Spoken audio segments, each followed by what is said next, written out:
Dios, en su misericordia y en su amor, nos ha salvado. Nos ha dado de su gracia el perdón. Ahora somos parte de su familia. Ahora el Señor, pues, nos tiene en este lugar. Abrió estas puertas. Abrió las puertas de este lugar. En el año 1986, el Señor nos trajo hasta aquí. Y aquí le estamos sirviendo desde entonces. Ahora, nos preguntamos nosotros los creyentes, ahora ya he creído, ahora soy salvo, soy un hijo de Dios. ¿Qué es lo que debo hacer? ¿Qué es mi función dentro de la iglesia? La iglesia del Señor tiene el gran privilegio de poder adorarle a Él, darle la gloria, darle la honra. Y también el privilegio de proclamarlo en aquel mundo que no le conoce. Pero en este tiempo de tanto conflicto, de tanto problema, de tanta desgracia social, nos preguntamos, ¿qué estamos haciendo? ¿En qué nos estamos involucrando? ¿De qué manera estamos proyectando nosotros el mensaje para aquellos que están sin Cristo y que están viviendo sin Dios? Dios quiere hacer un milagro en nuestras vidas. Dios quiere renovar nuestros corazones. Dios quiere levantarnos de esa etapa de decaimiento espiritual y hacernos hombres y mujeres poderosos en sus manos. Dios busca un pueblo que le alabe y que le glorifique. Dios quiere que nosotros, la iglesia, los hijos de Él, seamos eficaces en llevar este mensaje al perdido. Hay mucha necesidad y nos quejamos de ver tanta violencia, tanta desgracia social. Pero ¿dónde está la iglesia? ¿Qué estamos haciendo como iglesia? Si Dios abrió estas puertas y nos ha dado la oportunidad de que nosotros seamos instrumentos de Él para llevar el mensaje, ¿de qué manera nos estamos llevando nosotros? ¿O es que estamos viviendo una etapa también, la iglesia está viviendo una etapa de frialdad espiritual, está viviendo una etapa de conformismo religioso, está viviendo una etapa cuando la iglesia no tiene poder, camina cabizbaja y no está proyectando el propósito de Dios? Para que dentro de nosotros haya una responsabilidad, debe de haber un cambio interior. Como creyentes, debemos de estar dispuestos a cambiar nuestras vidas. Nosotros podemos ver muchas veces las dificultades o las deficiencias de otros. Pero ¿qué de mí? ¿Qué de mis deficiencias? ¿Dónde están? ¿Qué estoy haciendo con ellas? Voy a invitarle en esta mañana a que abra su Biblia en 1 Samuel capítulo 7, versículo 1 en adelante. Esta fue una etapa desesperante para este pueblo que estaba viviendo en abandono completo, total. 1 Samuel 7, 1 en adelante. Vinieron los de Kiriat Jearim y llevaron el arca de Jehová y la pusieron en casa de Abinadab, situada en el collado, y santificaron a Eleazar, su hijo, para que guardase el arca de Jehová. Desde el día en que llegó el arca a Kiriat Jearim, pasaron muchos días, 20 años, y toda la casa de Israel se lamentaba en pos de Jehová. Y habló Samuel a toda la casa de Israel diciendo: si de todo vuestro corazón os volvéis a Jehová, quitad los dioses ajenos y Astarot de entre vosotros, y preparad vuestro corazón a Jehová, y solo a Él servid, y os librará de las manos de los filisteos. Entonces los hijos de Israel quitaron los Baales y Astarot, y sirvieron solo a Jehová. Que el Señor añada bendición a su santísima palabra. Este pueblo tenía un estorbo que no les dejaba funcionar. Este pueblo tenía la responsabilidad de proclamar a aquel mundo la mano poderosa de Dios, el propósito de Dios, pero de pronto se habían olvidado. La Biblia declara y dice que 20 años este pueblo se había vuelto rebelde. 20 años este pueblo se había vuelto a otros dioses. 20 años estas gentes habían dejado de vivir la vida que Dios demandaba de ellos. Yo he titulado una receta para el avivamiento y la quiero dividir en 3 partes. Primeramente, la descripción de la dolencia de este pueblo. Luego, la medicina para la enfermedad. Y luego, la aplicación de este medicamento. Usted sabe, hay muchas veces que nosotros conocemos la dolencia que tenemos, la enfermedad que tenemos. Y aún sabemos que debemos ir a ver a un médico y no lo hacemos. Yo padecí una enfermedad por largo tiempo. Traía desde Nueva York. Yo trabajé en una compañía donde se hacían tubos para petróleo y se trabajaba con resinas. Y esto provocó una enfermedad terrible en mi cuerpo, en mis pies precisamente, la cual yo llegué a la conclusión que era un cáncer. Se había hecho una cosa terrible y yo no quería ir al médico porque no quería saber que él me dijera lo que yo ya creía que tenía. Y tuvieron que pasar por lo menos 15 años yo sufriendo esa enfermedad. Era tan terrible que cuando yo iba a los ríos a bañar o a cualquier lugar aquí, tenía que bañarme en calcetines porque no quería que me vieran los pies. Era tremendo.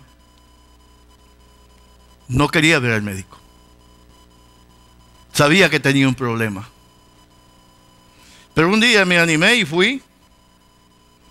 Y sabe, para alegría mía, con una muestrita que me dio el hombre, me quité el sufrimiento que había tenido ya casi 20 años. Una muestra de los medicamentos que le regalan a ellos, me unté unas 4 veces y adiós, se acabó toda la enfermedad. Pero tuve que sufrir casi 20 años. No solamente que tenía el problema de la enfermedad, sino psicológicamente pensando que era un cáncer que tenía en mi pie. Eso estorbaba mi funcionamiento como persona. En los momentos de silencio, en las noches, me venía a la mente esa enfermedad y yo tenía miedo al cáncer. Hay veces que nosotros tenemos este pueblo tenía una enfermedad terrible y describe la dolencia el versículo 1 y 2. Y el principio de esa dolencia de Israel es que el arca no estaba en su lugar. O sea, en otras palabras, la presencia de Dios había sido apartada de ellos y ellos habían quedado en completo abandono de parte de Dios. Esto les trajo a ellos el gran conflicto que tenían, el gran sufrimiento que llevaba a ese pueblo, consecuencia de haber hecho a un lado a Dios. El arca significaba la presencia de Dios. Ellos lo habían metido en el ático de la casa de la persona que estamos hablando, lo tenían ahí bien guardado, pero Dios no estaba funcionando en la vida de este pueblo. Esto es el problema muchas veces en nuestras iglesias, que hemos hecho un lado a Dios y hemos querido funcionar a través de los programas que la iglesia tiene. Hay iglesias tan estructuradas, con tan buenos programas, que alguien dijo una vez que el Espíritu Santo podía haberse ido y todavía funcionar 15, 20 años, creyendo que el Espíritu Santo estaba obrando en ellos. Entonces muchas iglesias funcionan a través de programas, pero no funcionan bajo el poder y convicción del Espíritu Santo, que es lo que necesita la iglesia. Qué buenos los programas que tiene la iglesia. Pero lo más importante y lo más esencial es que la iglesia permita que el Espíritu de Dios sea una realidad en su vida, no sea un adorno simplemente, sino que el Espíritu Santo nos conduzca a un pleno arrepentimiento y un volvernos a Dios de verdad. Dios no es un Dios de segunda que va a querer que usted lo deje afuera de su vida. Usted lo puede ser, pero va a sufrir las consecuencias. Dios no es un Dios de segunda que la iglesia puede prescindir de él.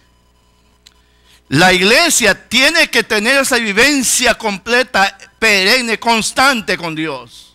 Esa relación que nos acerca a Dios, que nos acerca a Él.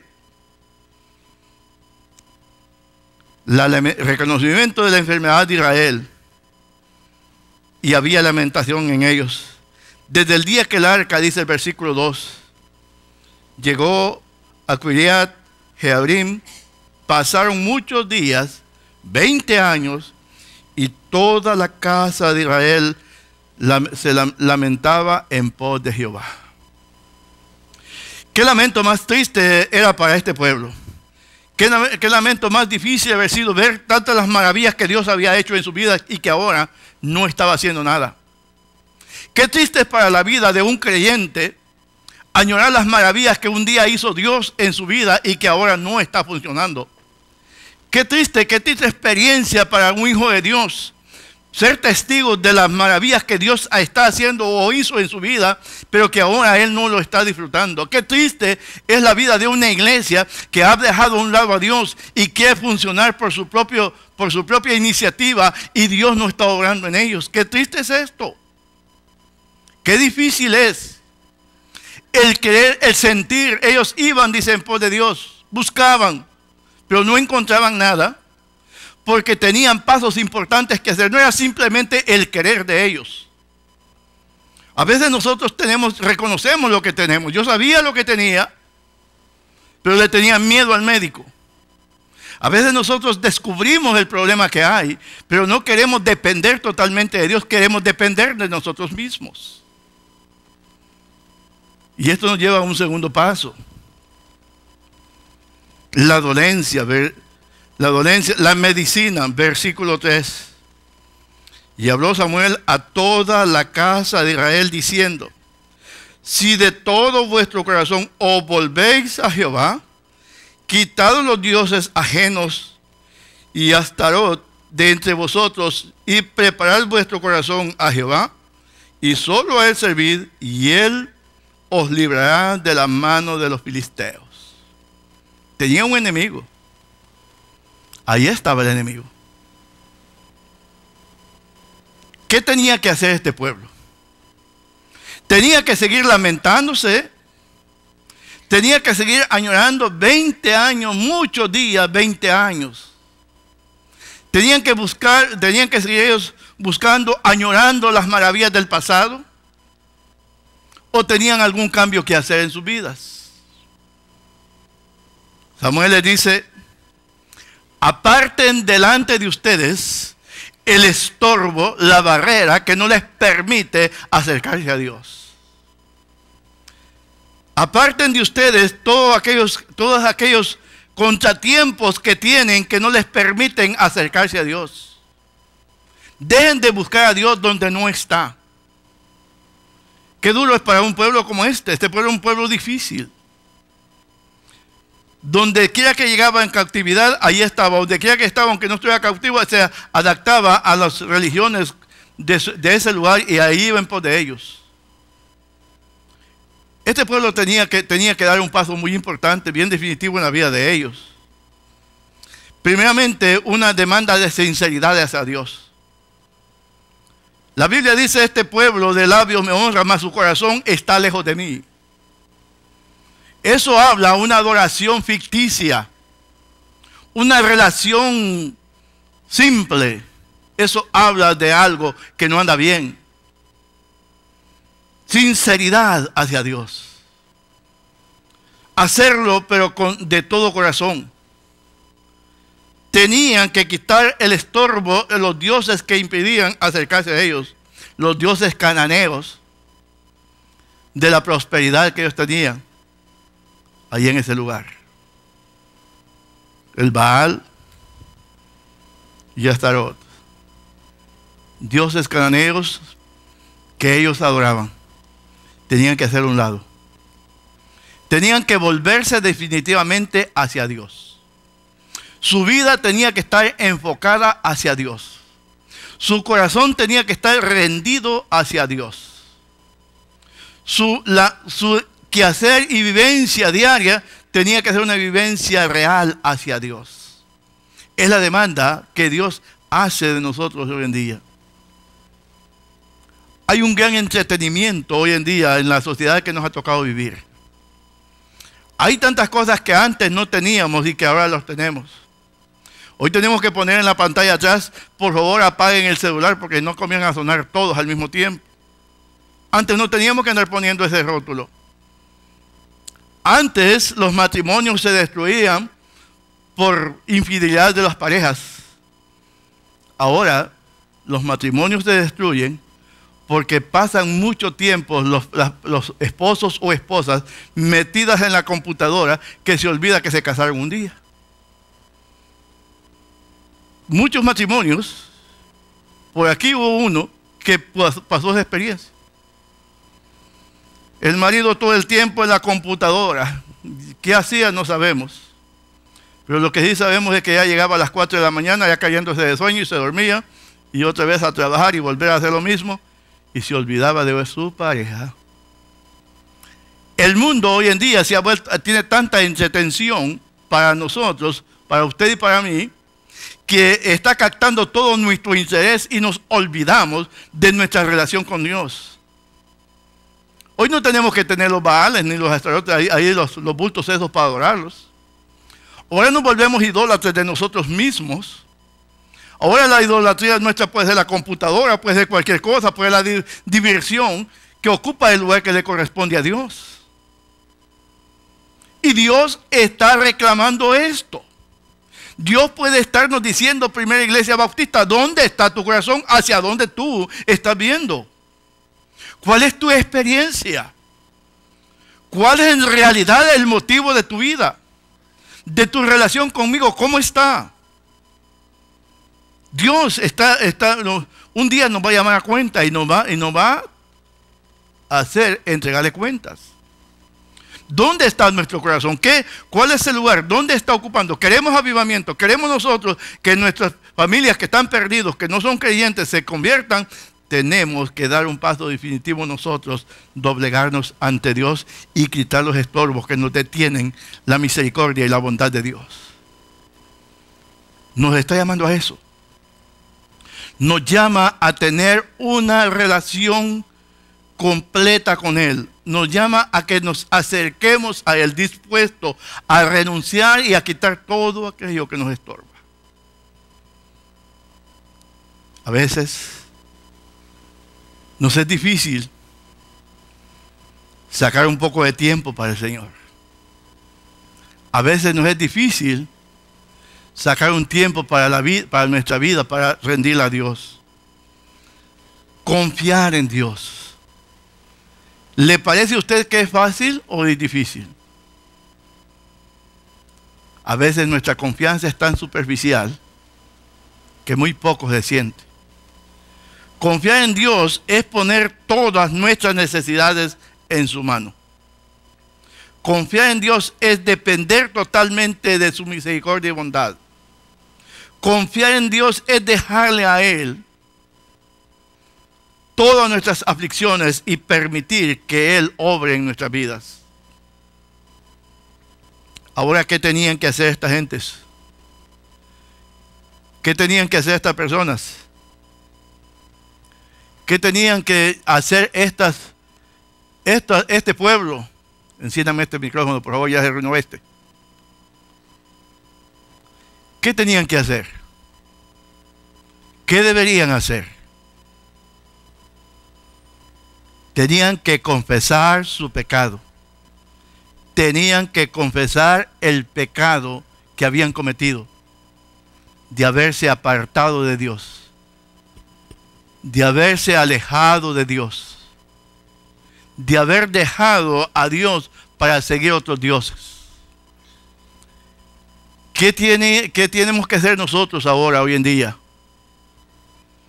¿Qué tenemos que quitar delante de nosotros? ¿Cuál es el estorbo que no nos está dejando acercarnos a Dios? Puede ser que usted diga, pastor, hay tantas ocupaciones, hay tantas aflicciones que no tengo tiempo. Hay un llamamiento de parte de Dios que dice, buscad a Jehová mientras pueda ser hallado. Llamadle en tanto que está cercano. El pueblo, al renunciar al pecado que habían cometido, al confesarlo delante de Dios, Dios les prometía que iba a obrar poderosamente en ellos. En el versículo 14 de 1 Samuel 7, dice esto: y fueron restituidos a los hijos de Israel las ciudades que los filisteos habían tomado, a los israelitas desde Ecrón hasta Gat, e Israel libró su territorio de mano de los filisteos, y hubo paz entre Israel y el amorreo. Después que este pueblo confesó, después que este pueblo ayunó, confesaron y se humillaron, vino la mano de Dios, los libró de los filisteos, les dio paz, los hizo ser un pueblo con vida, porque ellos descubrieron su enfermedad, su pecado, y dejaron de adorar a los Baales y se volvieron otra vez a Dios.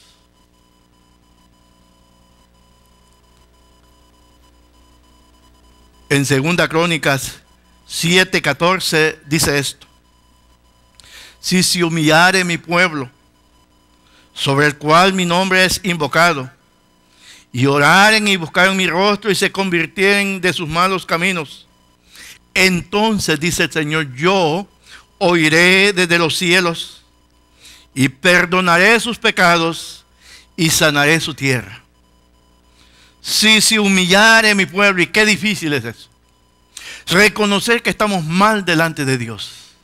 Reconocer que nuestra vida no está funcionando de acuerdo al propósito divino. Reconocer que nosotros no estamos dando lo que Dios nos está demandando. Pero Dios dice, si se humillare mi pueblo sobre el cual mi nombre es invocado, y oraren,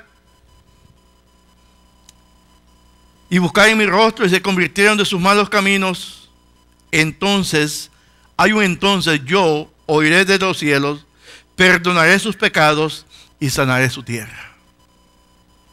Un paso muy importante. Un paso muy fundamental que debemos dar.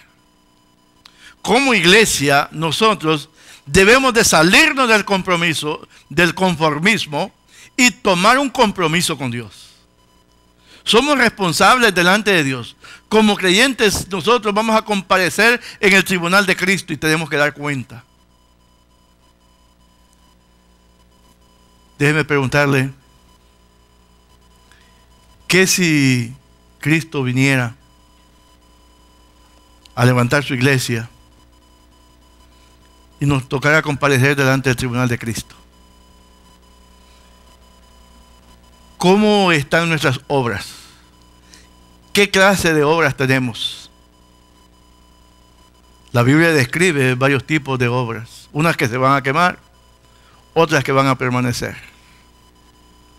Cuando nos presentemos delante del Señor, hay una gran comunidad afuera de esta iglesia, en este lugar, que está viviendo desesperadamente, que está clamando y que está gimiendo para que alguien le lleve una palabra de aliento. Y alguien puede ser usted, puedo ser yo. Dios nos está llamando. Dios nos está llamando a tomar en serio nuestra profesión, a tomar en serio nuestra vida. ¿Qué vamos a responder? Si usted aquí está en esta mañana es una persona no creyente, y usted está aquí en este lugar, que Dios no lo ha traído por una casualidad, sino porque tiene un propósito con usted, vuélvase a Dios, busque de Dios. Y Dios le perdonará. Tiene que ser definitivamente un paso que usted tiene.